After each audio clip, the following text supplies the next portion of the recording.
আমি আজি 12টা বিভাজনৰ বিষয়ে আলোচনা কৰিম। আপোনালোকে জানে 12টা দুই ধৰণৰ। এটা হ'ল অবৰ্গীকৃত 12টা আৰু অন্যটো হ'ল বৰ্গীকৃত 12টা। প্ৰথমে আমি অবৰ্গীকৃত 12টাৰ বিষয়ে অলপ আলোচনা কৰোঁ। আমি ইয়াতে লৈছোঁ কিছুমান ছাত্ৰ-ছাত্ৰীৰ সাপ্তাহিক পৰীক্ষাৰ এটা বিষয়ত প্ৰাপ্ত নম্বৰ। এই নম্বৰখিনিক আমি 12টা তালিকাখনত তালিকাভুক্ত কৰিব লাগে। অবৰ্গীকৃত 12টা তালিকাত আমাক 3টা কলমৰ প্ৰয়োজন হয়। প্ৰথম কলমটো হ'ল প্ৰাপ্ত নম্বৰ বা স্ক'ৰ। দ্বিতীয়টো হ'ল দাগ চিহ্ন বা টেলি মাৰ্ক TM। আৰু তৃতীয়টো হ'ব ছাত্ৰ-ছাত্ৰীৰ সংখ্যা বা ফ্ৰিকুৱেঞ্চি।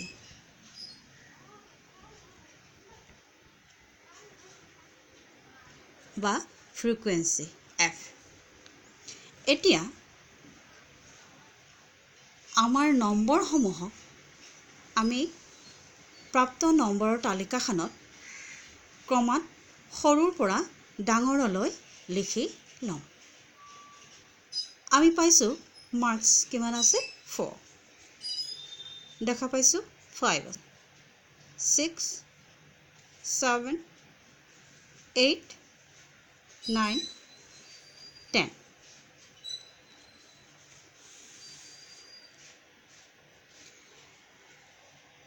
এই 10লৈকে আমি নম্বৰখিনি পাইছোঁ। এতিয়া আমি 4ত কিমান আছে, 5ত কিমান আছে, সকলোবিলাক কথা এই নম্বৰখনৰ পৰা চাই লওঁ। ফাৰ্ষ্ট আমি পাইছোঁ 5। 5ৰ পোনে পোনে আমি এটা দাগ দিম। এতিয়ালৈকে আমি 5 পোৱা ছাত্ৰ এজন পাইছোঁ। চাওঁ 4ত দাগ দিম। 6ত দাগ দিম। 8ত দিলোঁ। 9ত দিলোঁ।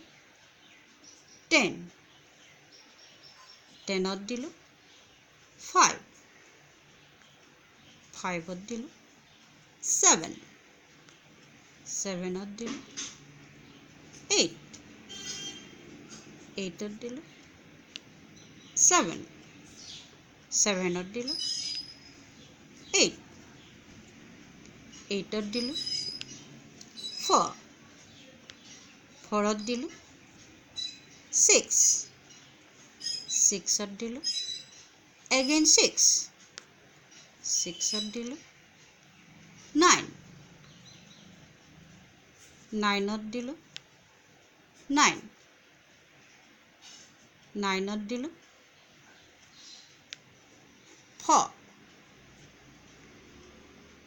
4ত দিলোঁ। এগেইন 4ত দিলোঁ। 8ত দিলোঁ। 4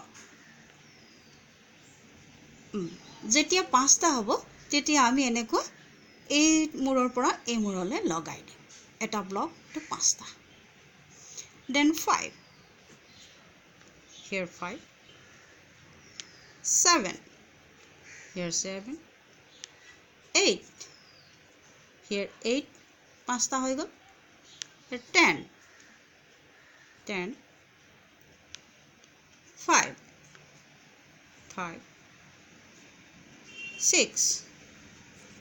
6, here 6, 5টা হৈ গ'ল। Again 7, here 7, again 6, again 7, here 7।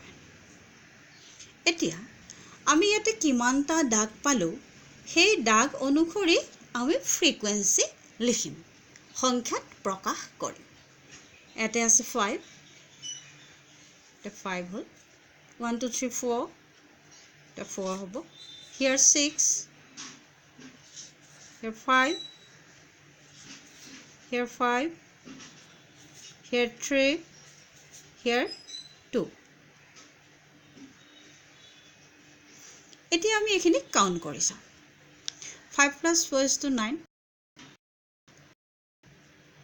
6 15 15 plus 5 25 5 30 total ছাত্ৰৰ সংখ্যা হ'ল 30 বা f is to 30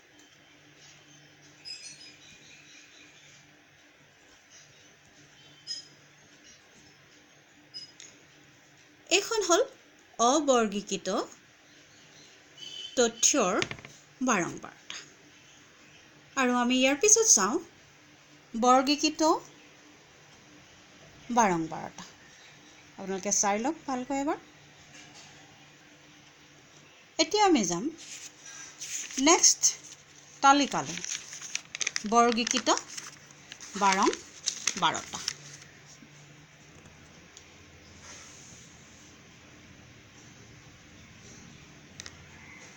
এটা লিখা আছে বৰ্গীকৃত বা শ্ৰেণীভুক্ত বাৰম্বাৰতা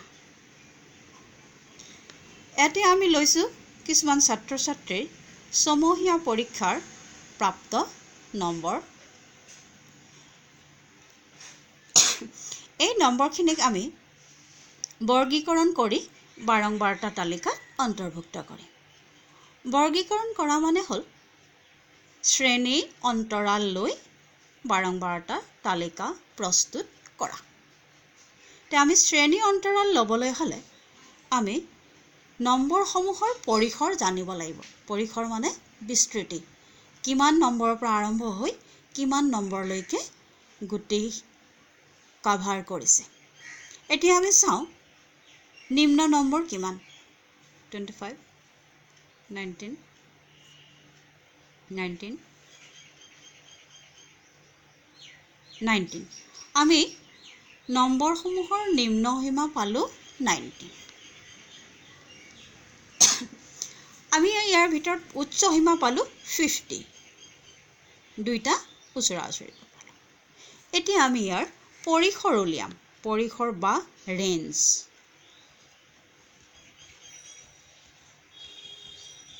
পৰিসৰ বা range is to 50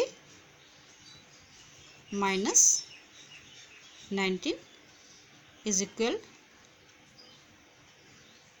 1 10 minus 9 is to 1 4 minus 1 is to 3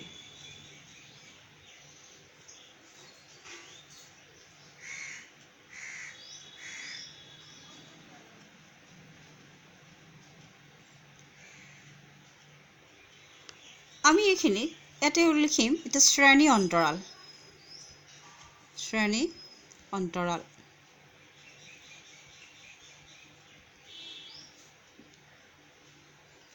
শ্ৰেণী অন্তৰাল বা ক্লাছ ইন্টাৰভেল CI দুই নম্বৰত হ'ব দাগ চিহ্ন বা টেলি মাৰ্ক 3 নম্বৰ হ'ব ছাত্ৰ ছাত্ৰীৰ সংখ্যা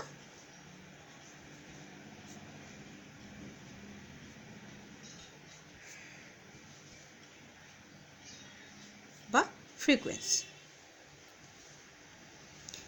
এতিয়া আগৰ দৰে আমি এই নম্বৰবোৰ কাটি পিনে ইয়াতে নভৰাম প্ৰথমে আমি শ্ৰেণী অন্তৰালটো নিৰ্ধাৰণ কৰি লম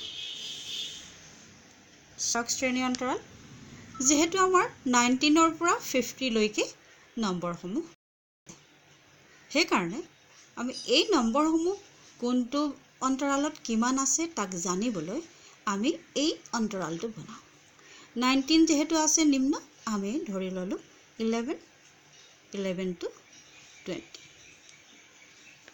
Then 21 to 30. আমি 10 difference লৈছো 10 marks. Then 31 to 40 and 41 to 50. এতিয়া আমি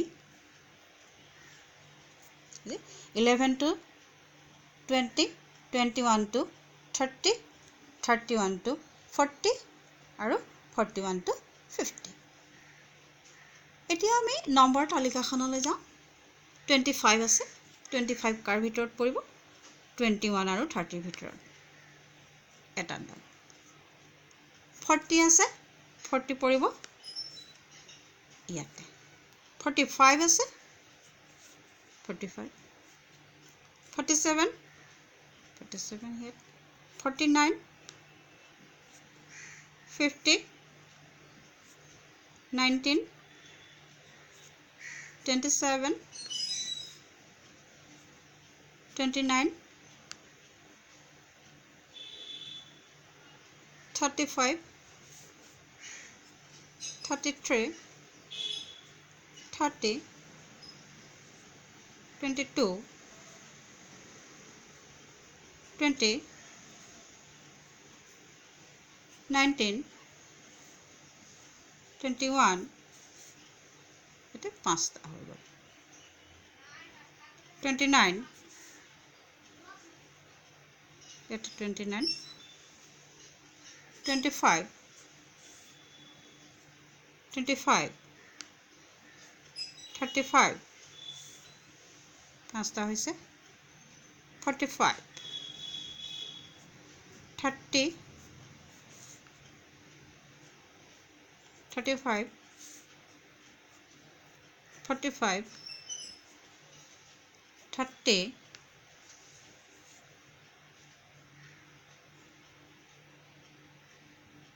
25 25 40 49 25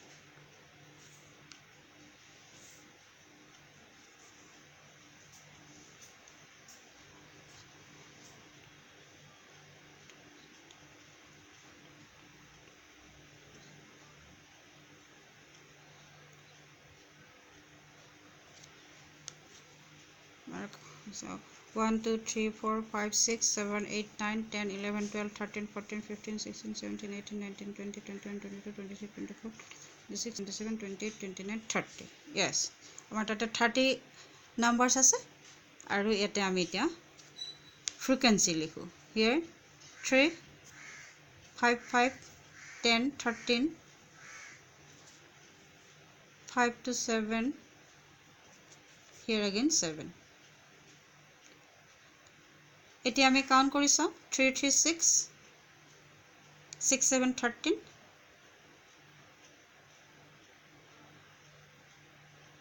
3 3 6 6 7 13 13 7 20 now 0 2 1 is to 30 frequency is 30 এটু হল বৰ্গীকৃত 12টা